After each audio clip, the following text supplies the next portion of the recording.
త్రిమత ఏకైక గురువు, ఆధ్యాత్మిక సామ్రాజ్య చక్రవర్తి, శతాధిక గ్రంథకర్త, హిందూ జ్ఞాన ధర్మ ప్రదాత, సంచలనాత్మక రచయిత, త్రైత సిద్ధాంత ఆదికర్త శ్రీ శ్రీ శ్రీ ఆచార్య ప్రబోధానంద యోగీశ్వర్లు నిగూఢ తత్వార్థబోధిని. పద్యము 21. తల్లి నెరుగువాడు దైవంబు నెరుగును, మన్ను నెరుగువాడు మిన్ను నెరుగును, మన్ను మిన్నెరిగిన తన్ను తానెరుగును, విశ్వదాభిరామ వినురవేమ. భావము: సకల జీవులకు తల్లిదండ్రులు బ్రహ్మవిద్య ప్రకారము గీతాశాస్త్రములో చెప్పినట్లు ప్రకృతి పురుషులు. మనిషి బాల్యములో మొదట తల్లిని తెలుసుకొన్న తరువాత తండ్రి దగ్గరకు పోయినట్లు సర్వజీవులు మొదట మాత అయిన ప్రకృతిని గురించి పూర్తిగా తెలుసుకున్న తరువాత ఆత్మను గూర్చి కూడా తెలుసుకొందురు. తల్లి దగ్గరకు చేరక బాల్యంలో తండ్రి దగ్గరకు చేరనట్లు ఏ జీవుడు కాని ప్రకృతిని తెలియక మునుపు పరమాత్మను గూర్చి తెలియలేడు. అందువలన తల్లి నెరుగువాడు దైవంబు నెరుగు అన్నారు. ప్రకృతిలోని పంచభాగములలో చివరిది భూమి, మొదటిది ఆకాశము. మొదటిది తెలియక చివరిది తెలియదు. అందువలన చివరిదైన మన్ను తెలిసినవాడు మొదటిదైన ఆకాశమును తెలిసియే ఉండును. అందువలన మన్ను నెరుగువాడు మిన్ను నెరుగునన్నారు. మన్ను మిన్ను తెలిసినవారు తనలోని ఆత్మను గురించి తప్పక తెలియును. అందువలన మన్ను మిన్ను నెరిగినవాడు తన్ను తానెరుగును అన్నారు. ఈ పద్యములో తల్లి అనగా ప్రకృతి అని, మన్ను మిన్ను అనగా ప్రకృతిలోని భాగములైన భూమి ఆకాశములని తెలియవలయును. విశ్వద అంటే విశ్వమంతా ధరించిన పరమాత్మయని, అభిరామ అంటే గొప్పదైన ఆత్మ అని, వినురవేమ అంటే జీవాత్మ వినుము అని పద్యమకుటము యొక్క అర్థము. పద్యము 22. హేమకార విద్య నెరిగిన వారెల్లా వెతలబడనియట్లు విద్యచేత తత్వమెరుగు వెనుక తనకు చింతేలరా, విశ్వదాభిరామ వినురవేమ. భావము: ప్రపంచ వస్తువులలో అన్నిటికంటే విలువైనది బంగారము. బంగారము చేయు విధానము తెలిసినవాడు దానివలన డబ్బు ఆర్జించును, కనుక కష్టములు పడడు. ఆ విధముగానే దైవమార్గములు తెలియుటలో బ్రహ్మవిద్యయే గొప్పదైనది. అన్ని విద్యల కంటే గొప్పది మరియు విలువైనది బ్రహ్మవిద్యయే. బ్రహ్మవిద్యను తెలిసినవాడు జ్ఞానాగ్నినార్జించి కర్మల నాశనము చేసుకొని ఏ కర్మలను అనుభవించడు. అందువలన బ్రహ్మవిద్యకు హేమకార విద్య అని చెప్పి, హేమకార విద్య నెరిగినవాడు వెతలబడడని అట్లన్నారు. ఆత్మను తెలిసినవాడు కర్మనాశనము చేయగల జ్ఞానాగ్నిని పొంది ఉండి చివరకు జన్మరాహిత్యమును పొందును. అందువలన తత్వమెరుగు వెనుక చింత ఏలరా అన్నారు. పద్యము 23. తిట్టికొట్టిరేని తిరిగి మారాడక నూరకున్న చూడ నుర్విమీద వాడగు పరమాత్మ వర్ణింపశక్యమా, విశ్వదాభిరామ వినురవేమ. భావము: ప్రపంచ బాహ్య స్పర్శ శబ్దాదులందు మనస్సునుంచక ఆత్మయందైక్యము చేసినవాడు అంతర్ముఖ ధ్యాసలో ఇమిడిపోవును. బయట ఏమి జరుగునది తెలియదు. అటువంటి వానిని ఎవడు ఏమన్ననూ తెలియదు కావున చలించని స్థితిలో ఉండును. అటువంటి వానిని గూర్చి తిట్టి కొట్టిరేని తిరిగి మారాడక అన్నారు. ఆత్మయందైక్యమైనవాడు చివరకు పరమాత్మయందు చేరగలడు. పరమాత్మలో చేరిన వానిని ఇక్కడున్నాడని గుర్తించ వీలుకాదు మరియు వివరించ వీలుపడదు. అందువలన వర్ణింపశక్యమా అన్నారు. పద్యము 24. ఆకుచాటు నుండు నన్ని లోకంబులు కొమ్మగానరాదు బ్రహ్మకైన కొమ్మగానబడిన కొనియాడవచ్చురా విశ్వదాభిరామ వినురవేమ. భావము: మన శరీరమందు కంటికి కనిపించక శిరోభాగమున 4 చక్రములున్నవి. వాటి పేర్లు పైనుండి బ్రహ్మ, కాల, కర్మ, గుణ చక్రములు. బ్రహ్మచక్రము కింద కాలచక్రమున్నది. కాలచక్రము క్రింద కర్మచక్రమున్నది. కర్మచక్రము క్రింద గుణచక్రమున్నది. గుణచక్రమందు 3 గుణభాగములున్నవి. ఆ భాగములలో జీవుడు నివసించుచుండును. పైభాగమున గల కర్మచక్రము నుండి ప్రసరించబడు కర్మకిరణములకు గుణములు చెలరేగుచుండును. గుణముల మధ్యనున్న జీవుడు ఆ గుణములకు లొంగిపోవుచుండును. గుణభాగములను లోకములుగా బ్రహ్మవిద్యయందు వర్ణించారు. ముల్లోకములైన 3 గుణములు కర్మచక్రము క్రిందనే ఉన్నవి. కర్మననుసరించి చెలరేగుచున్నవి. కావున కర్మను ఆకుగా పోల్చి గుణములను లోకములుగా పోల్చి ఆకుచాటున ఉండు నన్ని లోకంబులు అన్నారు. బ్రహ్మ, కాల, కర్మ, గుణచక్రములకు మధ్య ఇరుసుగా బ్రహ్మనాడియందు ఆత్మ కలదు. ఈ 4 చక్రములకు ఆత్మ ఆధారముగా ఉన్నది. ఆత్మశక్తి వలననే అన్ని చక్రములు తిరుగుచున్నవి. కంటికి కనిపించని బ్రహ్మనాడిలోని ఆత్మను కొమ్మగా పోల్చి దానినాధారము చేసుకున్న చక్రములను ఆకులుగా పోల్చడమైనది. కొమ్మగా పోల్చిన బ్రహ్మనాడి మధ్యలోని ఆత్మ కనిపించదు. కావున కొమ్మ కానరాదు బ్రహ్మకైనను అన్నాడు.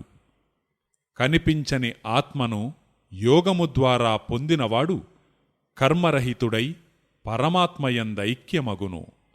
అటువంటివాడు ప్రశంసనీయుడు. అందువలన కొమ్మ కానబడిన కొనియాడవచ్చురా అన్నారు. పద్యము 25.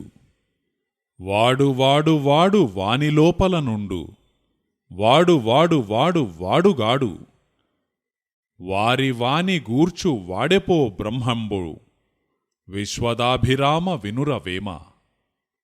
భావము: శరీరమందు గుణచక్రములో 3 భాగములు కలవు. 1 తామసము, 2 రాజసము, 3 సాత్వికము. ఈ గుణభాగములందు జీవుడు నివసిస్తూ ఉండును. ఏ గుణభాగమునందు ఎక్కువ కాలము జీవుడుండునో ఆ గుణము యొక్క పేరుతో వాడు పిలువబడును. తామసుడని, రాజసుడని, సాత్వికుడని అనుట సహజముగా ఉన్నది. వీరు ముగ్గురికి అతీతునిగా ఆత్మ ఉన్నది. గుణచక్రమునకు మధ్యగల ఆత్మ సర్వజీవులకు గుణములకు సాక్షిగా ఉన్నది. మధ్యనున్న ఆత్మలోనికి జీవాత్మ చేరిన ఆత్మయందైక్యమగును. అప్పుడు తామసుడని, రాజసుడని, సాత్వికుడని పిలువబడడు. గుణములలో ఉన్నప్పుడే గుణస్థుడగును. గుణములలో ఉన్నప్పుడే ఆత్మతో సంబంధము లేనివాడై గుణముల పేర్లచే పిలువబడును. తామసుడుగాని, రాజసుడుగాని, సాత్వికుడుగాని ఆత్మ కాడు. ఆత్మ వేరు, జీవుడు వేరుగా ఉండును. అందువలన వాడు అనగా తామసుడు, వాడు అనగా రాజసుడు, వాడు అనగా సాత్వికుడు, వాడు కాడు అనగా ఆత్మ కాడు అన్నారు. సూర్యుడు ఆకాశమందున్నప్పటికీ దాని ప్రకాశము ప్రపంచమంతా వ్యాపించినట్లు ఆత్మ 3 గుణములకు ఆవల ఉండినప్పటికీ దాని ప్రకాశము అనగా శక్తి మూడు గుణభాగములందంతా వ్యాపించి ఉండును. ఏ గుణములో ఉన్న జీవుడైనా ఆత్మశక్తియందిమిడి ఉన్నవాడే అగును. అందువలన వాడు వాడు వాడు వాని లోపల ఉండునన్నారు. ఏ జీవుడైతే మూడు గుణభాగములను వదిలి మధ్యలో చేరిపోవునో వాడే ఆత్మ అగును. తరువాత పరమాత్మ అగును. తామస, రాజస, సాత్వికుడను పేర్లను వదిలి ఆత్మ పేరు పొందినవాడు దేవుడగును. కనుక వారివాని గూర్చువాడెపో బ్రహ్మంబు అన్నారు. పద్యము 26. మొదల మానుయగును తుద పక్షియునుగాదు, నోరు లేదు పండ్లుయారుగలవు, జీవియొక్కటి లేదు జీవులు జంపురా, విశ్వదాభిరామ వినురవేమ. భావము: మాను ఎంతో విశాలముగా కొమ్మలు వ్యాపించినదై ఆకులు, పువ్వులు, కాయలు గలదిగా ఉండును. కొమ్మలు, ఆకులు, పువ్వులు, కాయలు అన్నియు చెట్టుకు అంటుకొని ఉండునవియే. పక్షి చెట్టు కొమ్మమీద కూర్చున్నను చెట్టుకు సంబంధము లేదు. పక్షి చెట్టును వదలి వెళ్ళిపోవును. కర్మ అనునది ఒక వృక్షములాగా ఉన్నది. అందులో ఎన్నో రకముల పాపపుణ్యములు ఉన్నవి. ఆకులు, కొమ్మలు చెట్టులోని భాగములైనట్లు రకరకాల పాపపుణ్యములు కర్మలోని భాగములు. ఉన్న ప్రతి కర్మను జీవుడు అనుభవించవలసియుండును. ఏ ఒక్క కర్మ కూడా అనుభవానికి రాకుండా ఉండదు. అనుభవించకపోవు కర్మ లేదు. కావున కర్మను చెట్టుగా పోల్చి ఏ కర్మ అయినా చెట్టులోని భాగమేగాని సంబంధము లేనిది కాదని తుద పక్షియును కాదన్నారు. కర్మ గుణచక్రములోని కామ, క్రోధ, లోభ, మోహ, మద, మాత్సర్యములను 6 గుణములను ప్రేరేపించి జీవుని హింసించుచుండును. కర్మ కనిపించున్నది కాదు. అయినా గుణముల ప్రభావములను మాత్రము అందరూ తెలుసుకోవచ్చును. అందువలన కనిపించని కర్మను నోరుగా పోల్చి 6 గుణములను దంతములుగా పోల్చి నోరు లేదు పండ్లు 6 గలవు అన్నారు. కర్మ స్వయం శక్తి కాదు, ఆత్మచైతన్యము చేతనే పనిచేయుచుండును. అన్ని జీవులందున్న కర్మ ఆత్మచైతన్యము చేతనే పనిచేయుచు సకల జీవుల చావు పుట్టుకలకు కారణమై ఉన్నది. స్వయం శక్తి లేదు, కావున జీవమొకటి లేదు అన్నారు. అన్ని జీవుల చావులకు కారణమైనది కర్మే కావున జీవుల చంపురా అన్నారు.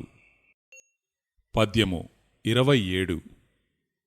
ఉర్వివారినెల్ల నొక్క కంచము పెట్టి పొత్తుగుడిపి కులము పొలియజేసి తలను చెయ్యి పెట్టి తగనమ్మ చెప్పరా, విశ్వదాభిరామ వినురవేమ. భావము: ప్రపంచజనులందరికీ శరీరములో ఇంద్రియ భాగములన్నీయు ఆత్మశక్తి చేతనే పనిచేయుచున్నవి. ప్రతి అవయవమునకు శక్తి అవసరము. శక్తి లేక ఏ అవయవమూ పనిచేయదు. ప్రపంచ జీవరాశులందరియందు ఒకే ఆత్మ నివాసమై శక్తినిచ్చుచున్నది. కాగిన ఇనుపముక్కలు ఏవి అయినా వాటి యందు మిళితమైన అగ్ని ఒక్కటే ఉన్నది. ఆ విధముగా శరీరములు ఏవి అయినా వాటి యందుగల ఆత్మ ఒక్కటే ఉన్నది. కావున ఉర్వివారినెల్ల ఒక్క కంచము పెట్టి అన్నారు. ఉర్వివారనగా ప్రపంచ జీవరాశులని అర్థము. జీవరాశులన్నీయూ ఒకే ఆత్మశక్తిని వాడుకొనుచున్నవిగావున ఒక్క కంచము పెట్టి పొత్తుగుడిపి అన్నారు. ఒక్కొక్క రకము పనిచేయువారిని ఒక్కొక్క రక కులముగా వర్ణించుట లోకసహజముగా ఉన్నది. ఏ రకము పనిచేసినా ఆ పనికి ఉపయోగపడుచున్న శక్తి ఒక్కటే. కావున కులము లేదని, సర్వమానవులు సమానమేనని తెలిసిన పెద్దలు చెప్పుచుందురు. అందువలన కులము పొలియజేసి అని పైపద్యమందన్నారు. సర్వమానవుల శరీరములకు ఉపయోగపడు శక్తి శరీర పైభాగమైన తలయందే నివాసమై దానిని తెలియవలయును. సర్వజీవులకు ఒకే ఆధారమై అన్నిటియందు సమానమై నివాసమున్న ఏమాత్రమూ భేదములేని ఆత్మను చేరవలయునని తెలుపుచూ ఆ శక్తి తలయందే ఉన్నదని తెలియునట్లు తలను చెయ్యి పట్టి తగనమ్మ జెప్పరా అని వేమనన్నారు. పద్యము 28. ఆలివంకవారు ఆత్మబంధువులైరి, తల్లివంకవారు తగిన పాటి, తండ్రివంకవారు దాయాది పగవారు, విశ్వదాభిరామ వినురవేమ.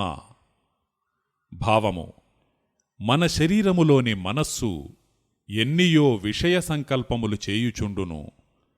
మనోసంబంధమైన విషయసుఖములే ఆనందమును కలిగించునవిగా వాటిమీదనే వీడక తగిలియుండువారు చాలామంది ఉన్నారు. కావున మనస్సును ఆలిగా పోల్చి మనోసంబంధ విషయములను ప్రియమైన బంధువులుగా పోల్చి ఆలివంకవారు ఆత్మబంధువులనిరి.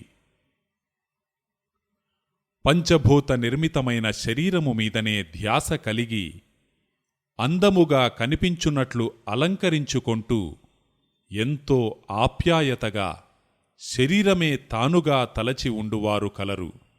కనుక పంచభూతములైన ప్రకృతిని తల్లిగా చెప్పి దాని సంబంధమైన శరీరమును తగినపాటివారిగా చెప్పుచూ తల్లివంకవారు తగినపాటి అన్నారు. సకల జీవులకు తల్లి ప్రకృతి కాగా తండ్రి పరమాత్మ అని తెలిపినాము. మానవుడు స్థూల శరీరము మరియు దాని అంతర్గతములో ఉన్న మనోధ్యాసలలో ఉండి ఆత్మజ్ఞానము ఏమాత్రమూ తెలియక ఆత్మ పరమాత్మల ధ్యాస పూర్తిగా మరచినవాడై ఉన్నాడు. అందువలన పరమాత్మను తండ్రిగా చెప్పుచూ పరమాత్మ సంబంధ విషయములు వంటబట్టని వారున్నారని తలచి తండ్రివంకవారు దాయాది పగవారు అని వర్ణించారు.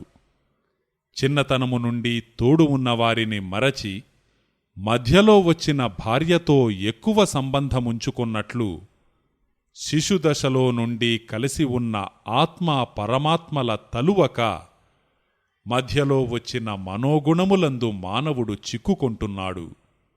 తనకు సరిపోని దాయాదులతో స్నేహము చేసిన వాడిని కూడా శత్రువుగా చూచుకొన్నట్లు ఈ కాలములో ఆత్మసంబంధమైన జ్ఞానము కలిగిన వారిని తెలియని అజ్ఞానులు తెలివి తక్కువ వారిగా జమకట్టి తమకంటే తక్కువగా శత్రుత్వముగా చూచుకొనుచున్నారు. పద్యము 29. ఇంటియాలి విడచి ఇల జారకాంతల వెంటదిరుగువాడు వెర్రివాడు, పంటచేను విడచి పరిగె ఏరిన ఎట్లు, విశ్వదాభిరామ వినురవేమ. భావము: కొందరికి ఇంటి భార్య కంటే బయట స్త్రీలు ఎక్కువ అందముగా కనిపించుచుండును. భార్య బయటి స్త్రీలకన్నా అందముగా ఉండినా దినము దగ్గరగా చూచి ఇంటియాలి దయ్యమయ్యనన్నట్లు అందహీనముగా తోచుచుండును. బయటి జారస్త్రీలు పురుషులను ఆకర్షించవలయునను ఉద్దేశముతో అలంకరించుకొని కంటికింపగునట్లు కనిపించుచుందురు. వారి పై మెరుగులకు పురుషులు బుట్టలో పడిపోవుచుందురు.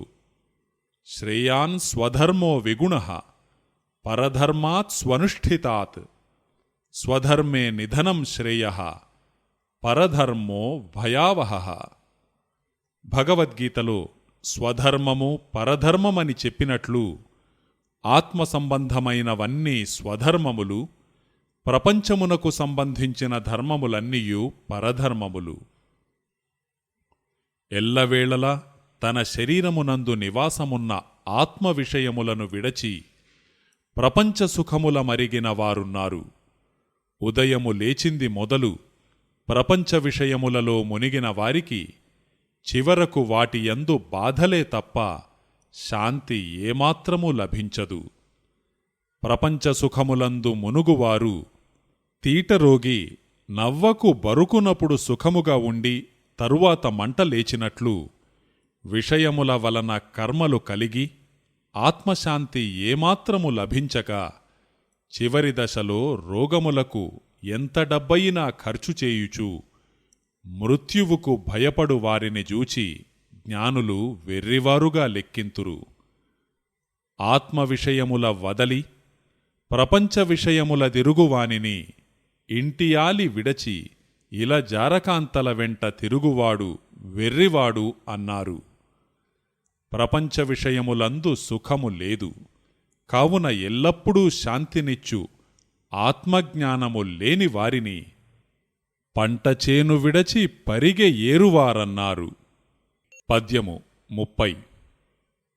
చెప్పులోని రాయి చెవిలోని జోరీగా, కంటిలోని నలుసు కాలి ముల్లు, ఇంటిలోని పోరు ఇంతింతగాదయా, విశ్వదాభిరామ వినురవేమ. భావము: మానవుని శరీరము లోపల జీవుడు నివాసమున్నాడు. లోపలనున్న జీవునికి బయటి ఇంద్రియముల ద్వారా ప్రపంచ విషయములు తెలియుచున్నవి. ఇంద్రియాలు మనస్సు ద్వారా ప్రతి విషయమును జీవునకు చేరవేయుచున్నవి. ఆ విధముగా విషయములు చేరవేయు ఇంద్రియ భాగములు 5 మాత్రము కలవు.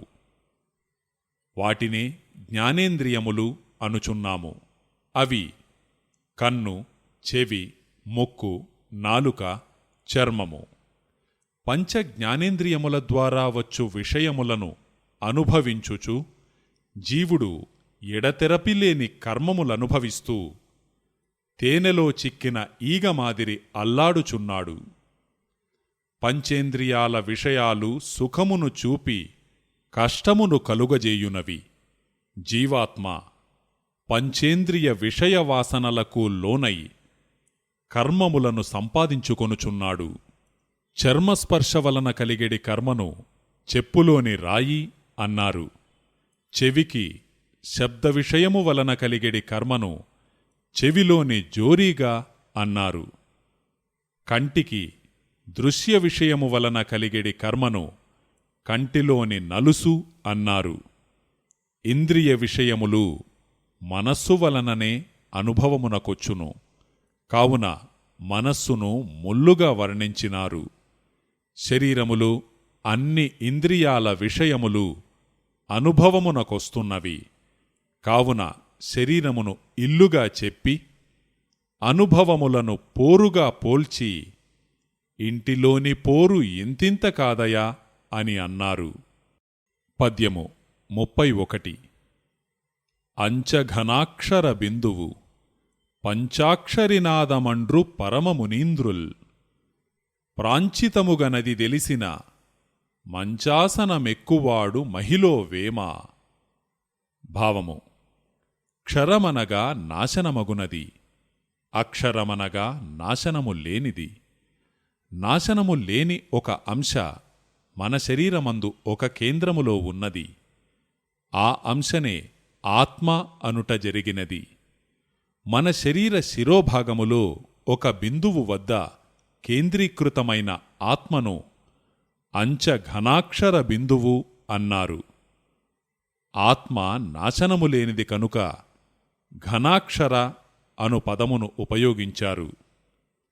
ఆత్మ శిరస్సునందు కేంద్రీకృతమై శరీరభాగములన్నిటికీ దాని శక్తి ప్రసరించుచున్నది.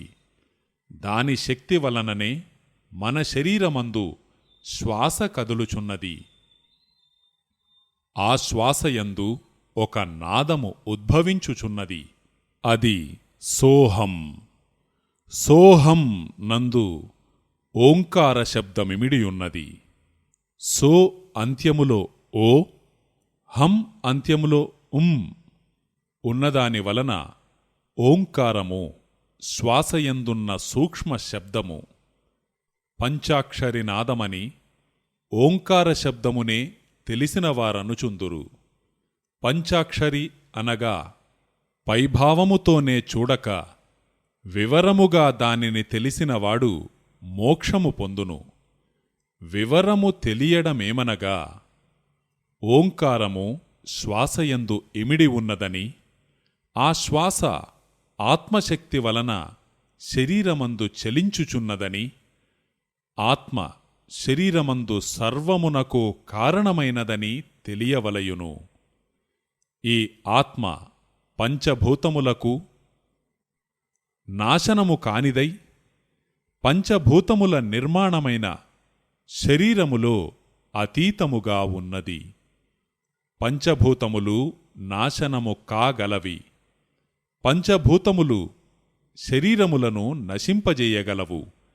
శరీరమందుగల ఆత్మను పంచభూతములు నాశనము చేయలేవు. కావున పంచమునకు నాశనము కాని ఆత్మను పంచాక్షరి అని మునులు అందురు. దాని శక్తిచే ఉద్భవించు ఓంకారమును పంచాక్షరి నాదము అందురు. ప్రకృతి వలన నాశనము కాని ఆత్మను తెలిసినవాడు మోక్షము పొందును. కావున ప్రాంచితముగ నది తెలిపిన మంచాసనమెక్కువాడు మహిలో వేమ అని వేమనయోగి వివరించాడు. పద్యము 32. అంటియంటకుండ నమలుని తెరగున మెంటిమంటి నడుమ మెలగుదాని నొంటి స్తంభమందు జంటించి చూచును విశ్వదాభిరామ వినురవేమ. భావము: ఆకాశము మొదలుకొని భూమి వరకు అంతటా అణువణువున వ్యాపించినవాడు పరమాత్మ. ఆ పరమాత్మ యొక్క అంశయే ఆత్మగా ఉండి సర్వజీవరాశుల శరీరమందు నివాసమై ఉన్నది. పరమాత్మ అంశయైన ఆత్మ శరీరములో శిరోభాగమందు స్థానము కలదియై తన శక్తిని బ్రహ్మనాడియందు 6 కేంద్రముల ద్వారా శరీరమంతయు వ్యాపింపజేయుచున్నది. ఆకాశము మొదలుకొని భూమి వరకు అణువణువున అంతటా వ్యాపించిన పరమాత్మ అంశ ఆత్మ కావున మెంటిమంటి నడుమ మెలగుదాని అని పద్యమందన్నారు. శరీరమున బ్రహ్మనాడి శిరోభాగము నుండి గుదస్థానము వరకు వ్యాపించి ఉన్నది. దానియందే ఆత్మ మొత్తము 7 కేంద్రములుగా ఉన్నది. బ్రహ్మనాడియే శరీరమంతటికీ ఆధారము. కావున బ్రహ్మనాడిని ఒంటి స్తంభమన్నారు. బ్రహ్మనాడియందుగల ఆత్మ తన కిరణములను గుణముల మీద ప్రసరించినప్పటికీ, గుణములు బ్రహ్మనాడి నుండియే పయనించినప్పటికీ వాటికి అతీతముగా ఉన్నది. వాటి బంధము ఆత్మకు లేదు. అందువలన అంటి అంటకుండు నమలుని తెరగునన్నారు. అమలుడు అనగా తన కిరణములు అశుద్ధము మీద పడినా ఏమాత్రము మలినమంటని సూర్యుడు అని అర్థము. సూర్యుని వలె ఆత్మ శరీరమందు శిరోభాగము నుండి తన కిరణముల చేత శరీరమంతయూ ప్రకాశింపజేయుచున్నది. అటువంటి ఆత్మను మన శరీరమున బ్రహ్మనాడియందే తెలుసుకోవలయును. కనుక ఒంటి స్తంభమందు జంటించి చూచును అన్నారు. పద్యము 33. ఎలుకతోలు తెచ్చి ఎందాకనుదికిన నలుపు నలుపేగాని తెలుపు కాదు. కొయ్యబొమ్మ తెచ్చి కొట్టిన గురియవునే విశ్వదాభిరామ వినురవేమ. భావము: ప్రపంచ విషయములను పూర్తిగా తెలిసినవాడై వీటి వలన కర్మయే కలుగునని తెలిసి విషయవాసనలను పూర్తిగా జయించిన వానిని ఏ విషయమూ చలింపజేయలేదు. మనస్సు అంతరాత్మ జ్ఞప్తియందిమిడి బాహ్య విషయ జ్ఞప్తియందు లేనప్పుడు ఏ విషయమూ జీవుని చేరలేదు. అందువలన బయటి విషయము లోపలనున్న జీవాత్మకు తెలియదు. యోగమునందు నిలిచినవాడు బయటి విషయముల సంబంధము లేనివాడై ఉండును. అటువంటి వానిని ఆకారమునకుండి ఏ గుణమూ లేని బొమ్మతో సమానముగా చెప్పవచ్చును. అందువలన పైపద్యమందు కొయ్యబొమ్మ తెచ్చి కొట్టిన గురియవునే అన్నారు. యోగి అయినవారు ఆత్మ విషయము పూర్తిగా తెలిసినవాడైయుండును. ప్రపంచ విషయములు అతనికి రుచించవు. ఏ ప్రపంచ విషయము అతనిని అజ్ఞాన దిశకు మళ్లించలేవు. దుఃఖమయములైన ప్రపంచ విషయములు ఎన్ని అయినా వానిని మార్చలేవు. కనుక ఎలుకతోలు తెచ్చి ఎందాక ఉతికినా తెలుపు కాదన్నారు. నిర్ణయము మారని సత్యము తెలిసిన యోగి రంగుమారని ఎలుకతోలుతో సమానముగా చెప్పినారని తెలియవలయును. పద్యము 34. అల్పబుద్ధివానికధికారమిచ్చిన దొడ్డవారినెల్ల తొలగగొట్టు, చెప్పు తినడి కుక్క చిరకుతీ పెరుగున విశ్వదాభిరామ వినురవేమ. భావము: మన శరీరములోని మనస్సు, బుద్ధి, చిత్తము అంతరంగమందు పనులు చేయగా, బాహ్యమున జ్ఞాన కర్మేంద్రియములు పనులు చేయగా కార్యములన్నీయూ జరుగుచున్నవి. ఏ ఒక్క చిన్న బయటి పని అయినా శరీరములోని 23 భాగములు పనిచేయవలసి ఉండును. అహము, జీవుడు ఏమాత్రమూ పనిచేయని వారై ఉన్నారు. జరిగిన పనిలోని కష్టసుఖములను జీవాత్మ అనుభవించుచుండును. అహంకారము మాత్రము ఏ పని చేయక మిగతా ఇంద్రియముల ద్వారా జరిగిన పనులన్నిటికీ నీవే కారణమని జీవునకు బోధించుచుండును. అహము యొక్క మాట వినిన జీవుడు ఇంద్రియ కార్యముల మరచి అన్నిటికీ నేనే కర్తననుకొనుచుండును. జీవాత్మ అహముకు చోటిచ్చి పనిచేయు ముఖ్యమైన ఇంద్రియములన్నిటినీ విస్మరించినది. అందువలన అల్పబుద్ధివానికధికారమిచ్చిన దొడ్డవారినెల్ల తొలగగొట్టు అన్నారు. అల్పబుద్ధి అహంకారమని, దానికధికారమిచ్చినవాడు జీవుడని, తొలగగొట్టబడినవారు ముఖ్యమైన మనోబుద్ధి మొదలైన ఇంద్రియములని తెలియవలయును. చిన్న వయస్సు నుండి అహంకారమునకు అధికారమిచ్చి నేనే అనుభావమున్న మానవునకు చేయు పనులందు పాపపుణ్యములనెడు కర్మ అంటుచుండును. ఈ విషయము తెలిసి ఈ విధముననున్న కర్మలన్నీ అనుభవించవలసి ఉండునని తలచి జ్ఞానమను దానిని తెలియవలెనను సంకల్పము జీవునకు ఒకవేళ కలిగినప్పటికీ అహంకారమనునది జీవుని మాట వినక దాని పని అది చేయుచు జీవునకు కర్మ అంటగట్టుచునే ఉండును. అజ్ఞానపు పనికి అలవాటు పడిన అహము జ్ఞానమార్గమునకు మరలుట కష్టము. కావున చెప్పు తినడి కుక్క చెరకుతీ పెరుగునా అన్నారు. చెరకుతీపనగా జ్ఞానము యొక్క విలువ అని తెలియవలయును. చెప్పు తినడి కుక్క అనగా జీవునకు అసత్యము బోధించు అహము అని తెలియవలయును. పద్యము 35. ఆరుదూలముల కాధారమైనట్టి యొంటికంబమింటి కొనర నిల్చి ఇంటికొకడు కర్త ఏపారుచుండు విశ్వదాభిరామ వినురవేమ. భావము: ప్రతి శరీరములోనూ బ్రహ్మనాడి కలదు. బ్రహ్మనాడియే శరీరమంతటికీ ఆధారమై ఉన్నది. ఆ బ్రహ్మనాడి మొత్తము 7 కేంద్రములుగా విభజించబడి ఉన్నది.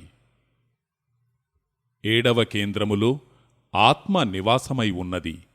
ఆ 7వ కేంద్రములోని ఆత్మ తన శక్తి మిగతా 6 కేంద్రముల ద్వారా ప్రసరింపజేస్తూ ఆ కేంద్రముల నుండి శరీర భాగములను కదిలించుచున్నది. ఈ విధముగా అన్ని శరీరముల బ్రహ్మనాడుల యందు ఆత్మ ఒక్కటియే నివాసమై అన్ని జీవరాశుల శరీరములకు శక్తినిచ్చుచున్నది. ప్రతి శరీరమునకు ఆత్మయే ఆధారమై ఉన్నది. కావున ఇంటికొకడు కర్త ఏపారుచుండు అన్నారు. ఇల్లనగా శరీరమని, కర్త అనగా ఆత్మ అని తెలియవలయును. ఆత్మ బ్రహ్మనాడిపై చివరి 7వ భాగములో ఉన్నది. కావున ఒంటి కంబమింటికొనర నిల్చి అన్నారు. ఒంటి స్తంభమనగా బ్రహ్మనాడి అని, మింటికొన అనగా బ్రహ్మనాడి పైన గల 7వ కేంద్రమని తెలియవలయును. బ్రహ్మనాడి 6 కేంద్రముల నుండి శరీర భాగములకు శక్తి ప్రవహిస్తూ ఉన్నది. కావున 6 దూలములకాధారమైన అన్నారు. పద్యము 36. 6 గట్టి ఎలమట జెందక పోరి గుణములడచి పూని మిగుల తేరు శిఖరమెక్కి తెలివంట జూడరా విశ్వదాభిరామ వినురవేమ. భావము: మన శరీరము నవరంధ్రములు గలది అయి ఉన్నది. కన్నులు 2, ముక్కులు 2, చెవులు 2, నోరు 1, గుదము 1, గుహ్మము 1. మొత్తము 9 రంధ్రములు గల శరీరములో ఈ 9 రంధ్రముల ద్వారా జీవునకు ఎన్నియో విషయ సంఘటనలు ఏర్పడుచున్నవి. ముఖ్యముగా జ్ఞానేంద్రియములైన కన్ను, ముక్కు, చెవుల 6 రంధ్రములచే ఎక్కువ విషయములు, కర్మేంద్రియములైన నోరు, గుదము, గుహ్యముల ద్వారా తక్కువ విషయములు కలుగుచున్నవి. మనస్సు విషయములను అంటకుండా ఉంటే ఏ గుణములు చెలరేగవు. విషయములను అణచివేసిన గుణములను గెలువవచ్చును. అందువలన నవరంధ్రముల విషయముల నిరోధింపమనెడు అర్థమునిచ్చునట్లు 6 గట్టి అన్నారు. 6 జ్ఞానేంద్రియములని 3 కర్మేంద్రియములని తెలియవలయును. విషయముల సంబంధము లేనప్పుడు గుణములణిగిపోవును. అప్పుడు మనస్సు ఏ గుణ విషయమూ లేని దానివలన బ్రహ్మనాడి చివరి 7వ భాగమైన సహస్రారమందు చేరి అక్కడి విషయము తెలియజేయుచుండును. అప్పుడు మన బుద్ధి ఆ విషయమును గ్రహించును. అందువలన గుణములడచి పూని తేరు శిఖరమెక్కి తెలివంట జూడరా అన్నారు. తేరు అనగా శరీరము, శిఖరమనగా శిరోభాగమని తెలియవలయును. పద్యము 37. ఇంటిలోని కోతి ఇరుబుగానక లేక తిరుగబోవు వారు తీరకుంద్రు కోతినొకటి నిల్పి కుదురుండలేరయా విశ్వదాభిరామ వినురవేమ. భావము: కొందరు దైవభక్తి గలవారు పుణ్యక్షేత్రముల బోవుచు దైవదర్శనము చేయుచు ఆత్మశాంతి కావలయునని కోరువారున్నారు. అట్లు ఎన్ని క్షేత్రములు తిరిగినా ఆత్మశాంతి దొరకదు, దైవము తెలియదు. మన శరీరములోని విషయ జ్ఞప్తి చేయు మనస్సును సాధన చేత నిలిపివేసినప్పుడు మాత్రమే గుణములు చెలరేగక ఆత్మశాంతి కలుగును. మనలోని మనస్సు అనుక్షణము ఏదో ఒక విషయమును రేకెత్తించుచు అనేక విషయ జ్ఞప్తుల మీదికి ప్రాకుచుండును.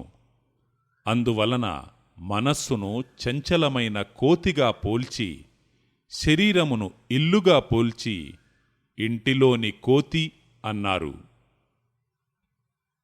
మనస్సును ఏ విధముగా నిలుపవలెనను జ్ఞానము తెలియక ఎన్ని క్షేత్రములు తిరిగినా ఏమీ ప్రయోజనము లేదు. కావున ఇరువుగానలేక తిరుగబోవువారు తీరకుంద్రు అన్నారు. జ్ఞానము లేనిది కర్మ నాశనము కాదు. అందువలన కర్మ తీరదని చెప్పుటకు తీరకుంద్రు అన్నారు. మనస్సును నిల్పి యోగమను స్థితియందుండలేరు. కావున కోతిని ఒకటి నిల్పి కుదురుండలేరయా అన్నారు. ఇల్లు అనగా శరీరమని, ఇరువు అనగా జ్ఞానమని, కోతి అనగా మనస్సని తెలియవలయును. పద్యము 38. ఇహమునందు సుఖము నింపారలేదట, పరమునందు సుఖము బడయుటెట్లు, ధనము లేక సుఖము తనకెట్లు కలుగురా, విశ్వదాభిరామ వినురవేమ. భావము: ప్రపంచములో ఎంత ధనమున్ననూ చివరికి తృప్తి సుఖము ఉండదు. సుఖమునిస్తుందని నమ్మిన డబ్బే ఎన్నో సమస్యల మధ్య ఇరికించి శాంతి లేకుండా చేయును. ఇహములో శాంతి పొందినవాడే పరము పొందును. ఇహములో జ్ఞానము లేనిది శాంతి లేదు. సర్వ దుఃఖములకు హానికరమైనది జ్ఞానమని భగవద్గీతలో చెప్పినట్లు, జ్ఞానధనము లేనివాడు ప్రపంచములో ఎంత పెద్ద ధనికుడైనా సుఖముననుభవించలేడు. అందువలన ధనము లేక సుఖము తనకెట్లు కలుగురా అన్నారు. ఇక్కడ ధనమనగా జ్ఞానధనమని అర్థము చేసుకోవలెను. జ్ఞానధనముండిన ఇహములో పరములో సుఖము పొందినవాడగునని తెలియవలయును. పద్యము 39. ఉపజిహ్వకు ప్రాగ్దిక్కున త్రిపుటికి మధ్యంబునందు దీపము తానై, జపించు రామమెవడా తపసిని గనుగొన్న వాడు ధన్యుడు వేమా. భావము: శరీరములో శిరోభాగమున ఆత్మ నివాసమై ఉన్నది. శిరస్సునందు 3 గుణములకు మధ్యన గుణచక్రమునకు ఆధారమై ఉన్న బ్రహ్మనాడిలో ఆత్మ నివాసమై ఉన్నది. సర్వజీవరాశుల శరీరమందు కూడా ఈ విధముగనే ఉన్నదని తెలియవలయును. నోటిలోని చిన్న నాలుకను అందరూ చూచి ఉందురు. దానినే ఉపజిహ్వ అని కూడా అందురు. ఉపజిహ్వకు పైభాగమున 3 గుణములకు మధ్యన ఆత్మ ఉన్నది. కావున ఆ విషయము తెలియు నిమిత్తము ఉపజిహ్వకు ప్రాగ్దిక్కున త్రిపుటికి మధ్యంబున అన్నారు. శరీరములో ఆత్మ ఉన్నప్పుడే జీవాత్మ ఉండగలడు. ఆత్మ చైతన్యము చేతనే శ్వాస ఆడుచున్నది. ఆత్మ లేనప్పుడు శ్వాస ఆడదు. జీవాత్మ శరీరములో ఉండవలయునని ఎంత ప్రయత్నము చేసినా ఆత్మ వెడలిన వెంటనే జీవాత్మ కూడా పోవలసి ఉండును.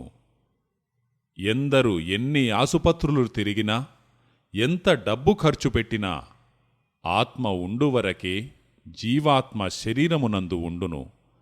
శరీరమునకంతటికీ వెలుగునిచ్చి కదిలించునది ఆత్మయే. కావున దానిని దీపముగా వేమన పోల్చాడు. ఆత్మ శరీరమందున్నప్పుడే శ్వాస చలించుచుండును. ఆత్మ చైతన్యము బ్రహ్మనాడి కేంద్రముల ద్వారా బయటి నరములకు చేరి, అక్కడి నుండి ఊపిరితిత్తులకు ప్రాకి, ఊపిరితిత్తులను కదిలించుచు శ్వాస ఆడునట్లు చేయుచున్నది. శ్వాస శబ్దము ఉచ్ఛ్వాసయందొక రకము, నిశ్వాసయందొక రకముగా ఉన్నది. కావున రా అని, మ అని 2 శబ్దములుగా ఉన్నదన్నారు. దీనికి కారణమైన ఆత్మను తెలిసినవాడు గొప్పవాడని చెప్పుచూ, జపించు రామమెవడా తపసిని కనుగొన్న వాడు ధన్యుడు వేమా అన్నారు.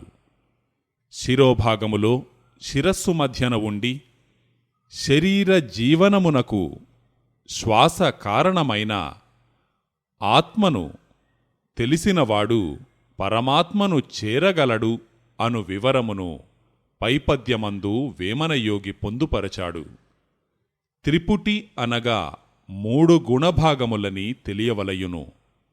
మధ్యన అనగా గుణభాగ మధ్యన గల బ్రహ్మనాడి అని తెలియవలయును. దీపమనగా ఆత్మ అని, రామమని జపించు తపసి అనగా సోహం శబ్దమునకు కారణమైన ఆత్మ అని తెలియవలయును. పద్యము 40 ఉప్పులేని కూర యొప్పదు రుచులకు, పప్పులేని తిండి ఫలము లేదు, అప్పులేనివాడే అధిక సంపన్నుడు, విశ్వదాభిరామ వినురవేమ. భావము: ఆత్మజ్ఞానము లేని జీవితము వాసనలేని పువ్వులాంటిది. వాసన ఉన్నప్పుడే పువ్వుకు విలువ ఉన్నట్లు, జ్ఞానమున్నప్పుడే జీవితమునకు విలువ, సార్థకత ఉన్నది. అజ్ఞాన విషయములందు కాలము గడుపువాడు ఉండినా ఉండికిపోయినా బుధజనుల దృష్టిలో సమానమే. అందువలన ఉప్పులేని కూర ఒప్పదు రుచులకు అన్నారు. ఉప్పులేని కూర అనగా జ్ఞానములేని బ్రతుకు అని అర్థము. ఒప్పదు రుచులకు అనగా ఏ విధమైన సార్థకము లేదని అర్థము. ఒకవేళ జ్ఞానముండి ఆచరణ లేనప్పుడు ఫలితము లేదు. అందువలన పప్పులేని తిండి ఫలము లేదు అన్నారు. పప్పు పోషక పదార్థములనిచ్చునది, ఉప్పు రుచిని మాత్రము ఇచ్చునది. ఉప్పు పప్పు ఉన్నప్పుడు రుచి బలము గల తిండి అగును. అందువలన జ్ఞానము ఆచరణ రెండూ ఉండవలెను. ఆచరణ ఉండి జ్ఞానము లేకపోయినా, జ్ఞానముండి ఆచరణ లేకపోయినా రుచిలేని బలమైన ఆహారముగనో లేక బలములేని రుచిగల పదార్థముగనో జీవితముండును. కర్మయున్నప్పుడు కష్టములు అనుభవించుచుండవలెను. జన్మలకు అనుభవములకు మూలకారణమైన కర్మను లేకుండా చేసుకొనువాడు చాలా ధన్యుడు. జ్ఞానము మరియు ఆచరణ ఉన్నవాడు ఆత్మశక్తిని సంపాదించుకొని కర్మను కాల్చివేయుచుండును. కర్మ కాలిపోగా శేషము లేనినాడు జీవాత్మ పరమాత్మయందైక్యము కాగలడు. అందువలన కర్మ అను అప్పు లేనివాడు అధిక సంపన్నుడని వేమనన్నాడు. ఉప్పు పప్పు ఇంటిలో ఉండగా అప్పు చేయనట్లు జ్ఞానము సాధన రెండూ ఉన్నప్పుడు కర్మ కలుగదు. ఉన్న కర్మ కూడా సమసిపోవును. పైపద్యమందు ఉప్పనగా జ్ఞానమని, పప్పనగా ఆచరణ అని, అప్పు అనగా కర్మ అని తెలియవలయును. విశ్వద అంటే విశ్వమంతా ధరించిన పరమాత్మయని, అభిరామ అంటే గొప్పదైన ఆత్మ అని, వినురవేమ అంటే జీవాత్మ వినుము అని పద్యమకుటము యొక్క అర్థము.